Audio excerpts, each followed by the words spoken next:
મિત્રો આ છે બે નાની સાઈઝના પ્લાસ્ટિકના કબાટ, એક છે પ્રીમા કંપનીનો વિવા 1 અને બીજો છે નીલકમલનો FMS. મિત્રો આ બંને પ્લાસ્ટિકના કબાટની કમ્પેરિઝન કરીને જોઈએ કે કયો કબાટ વેલ્યુ ફોર મની રહેવાનો છે. આ છે પ્રીમાનો વિવા 1 પ્લાસ્ટિકનો કબાટ, જેની અંદર ડ્યુઅલ ટોન કલર કોમ્બિનેશન અને એટ્રેક્ટિવ હેન્ડલ આપેલા છે. ફ્રન્ટ લુક જોઈએ તો વુડન ફિનિશિંગ વાળો છે. નીલકમલની વાત કરીએ તો એ પણ ડ્યુઅલ ટોન કલર કોમ્બિનેશન સાથે આવે છે, પરંતુ હેન્ડલ ઉપરની બાજુ આપેલા છે. લુકમાં એટ્રેક્ટિવ છે. સાઈડ લુક જોઈએ તો પ્રીમા કંપનીનો લુક પણ સારો છે, સાથે સાથે નીલકમલનો લુક પણ બેટર આપેલો છે. બેક લુક જોઈએ તો મિત્રો બંને કપબોર્ડના લુક ઓલમોસ્ટ સિમિલર આપેલા છે, કશો ડિફરન્સ નથી દેખાતો. કબાટની અંદર 1 સેલ્ફ આપેલો છે, એ પણ હાઇટ એડજસ્ટેબલ છે. ડેપ્થ જોઈએ તો 11.75 ઇંચની મળે છે.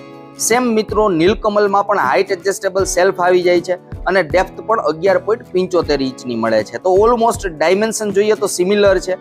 બંને કબાટ મિત્રો લાઇટ વેઇટ છે, ખાસો એટલો બધો વજન નથી, તો આને ઇઝીલી તમે મૂવ કરી શકવાના છો. મિત્રો બંને કપબોર્ડની સાઇઝ જોઈએ તો ઓલમોસ્ટ સિમિલર છે. 25 ઇંચની હાઇટ છે અને 13.75 ઇંચની ડેપ્થ મળે છે. નીલકમલ કપબોર્ડની અંદર મિત્રો 4 પાયા આપેલા છે, 4 લેગ છે, જ્યારે પ્રીમા કપબોર્ડની અંદર ટોટલ 5 પાયા છે, 5 લેગ આપેલા છે. મિત્રો પ્રીમા કબાટ વધારે વેલ્યુ ફોર મની રહેવાનો છે, કારણ કે ફ્લિપકાર્ટ પર પ્રીમાનો કબાટ 2300 રૂપિયામાં મળે છે, જ્યારે નીલકમલનો કબાટ 3000 રૂપિયામાં મળે છે.